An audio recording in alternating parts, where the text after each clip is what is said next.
कोई मर गया है, लेकिन उसके कर्म का ढांचा अभी भी तीव्र है क्योंकि वो अभी खत्म नहीं हुआ है। अब उसे दूसरा शरीर ढूंढने के लिए काफी ज्यादा समय चाहिए। वो अभी भी मौजूद है।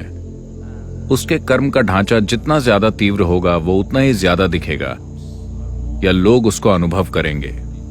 इसीलिए लोगों ने आपको बताया है कि अगर किसी की अप्राकृतिक मौत होती है, दुर्घटना में या आत्महत्या से या किसी दूसरी तरह से, तो वो भूत बन जाएंगे। ऐसा नहीं है, हर कोई बनता है।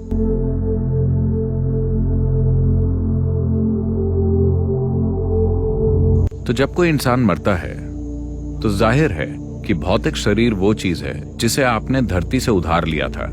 तो शरीर सिर्फ धरती है ना? आप समझे?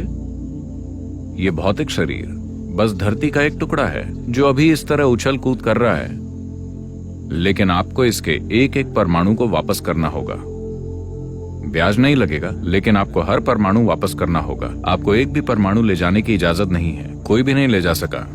भौतिक शरीर अलग होकर गिर जाएगा, लेकिन आपके कर्मों की मात्रा के आधार पर आपका मानसिक शरीर और प्राणिक शरीर बने रहते हैं।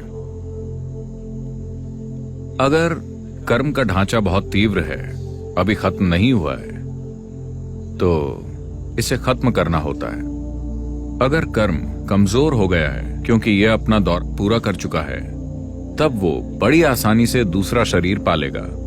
अगर इसे नया शरीर पाना है तो इस ढांचे की तीव्रता को कम होना होगा, इसे निष्क्रिय होना होगा।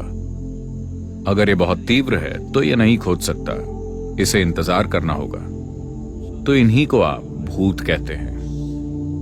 कोई मर गया है, लेकिन उसके कर्म का ढांचा अभी भी तीव्र है क्योंकि वो अभी खत्म नहीं हुआ है। अब उसे दूसरा शरीर ढूंढने के लिए काफी ज्यादा समय चाहिए। वो अभी भी मौजूद है। उसके कर्म का ढांचा जितना ज्यादा तीव्र होगा वो उतना ही ज्यादा दिखेगा या लोग उसको अनुभव करेंगे।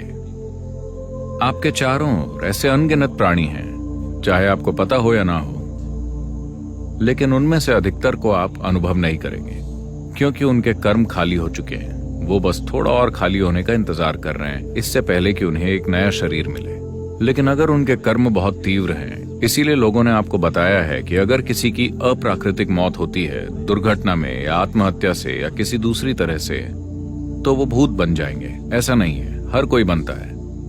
बस इतना है कि उन्हें आसानी से महसूस किया जा सकता है। वो आपके अनुभव के लिए ज्यादा उपलब्ध हैं क्योंकि उनका कार्मिक ढांचा ज्यादा तीव्र है। लोग ऐसे प्राणियों को थोड़ा ज्यादा अनुभव कर सकते हैं उनकी तुलना में जो बूढ़े होकर मरते हैं।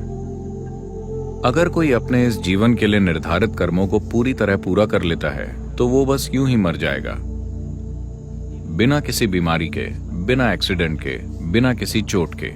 जब कोई व्यक्ति ऐसे मरता है बस यूं ही, तो वो कुछ घंटों में ही दूसरा शरीर पा जाएगा।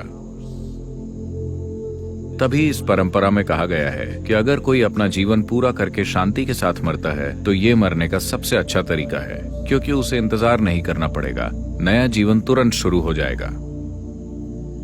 जब आप आध्यात्मिक मार्ग पर चलते हैं तब हर आध्यात्मिक साधक का अंतिम लक्ष्य होता है कि वो इस पूरी प्रक्रिया को तोड़ना चाहता है। या अगर इसे दूसरी तरह से देखें तो हम कह सकते हैं कि जिसे आप अभी अपनी आत्मा कहते हैं वो एक बुलबुले की तरह है। बुलबुले की बाहरी खोल आपके कर्म का ढांचा है, अंदर हवा है। मान लीजिए कि आप बुलबुला तोड़ देते हैं, आप बुलबुले को फोड़ देते हैं, तो हवा कहां गई? आपकी हवा कहां गई? अब आपकी हवा जैसी कोई चीज नहीं है, ये हर चीज का हिस्सा बन गई है। तो अब जिसे आप आत्मा कहते हैं वो काल्पनिक है, क्योंकि आपकी आत्मा या मेरी आत्मा या किसी और की आत्मा जैसी कोई चीज नहीं होती। अभी ये असीमितता एक सीमित कर्म के ढांचे में बंद है। तो इससे आपको ऐसा एहसास होता है जैसे कि ये एक अलग इकाई हो। अगर आप उन चाबियों को अलग कर देते हैं जो कर्म के ढांचे को बांधती हैं, तब ये बस ध्वस्त हो जाता है। तो मृत्यु के बाद का जीवन, अगला जन्म, इस सारी बकवास में विश्वास मत कीजिए। लेकिन अभी अगर आप यहां बैठते हैं और बस अपनी आंखें बंद करते हैं, आप साफ साफ देख सकते हैं कि आप इस शरीर से परे भी कुछ हैं, है ना?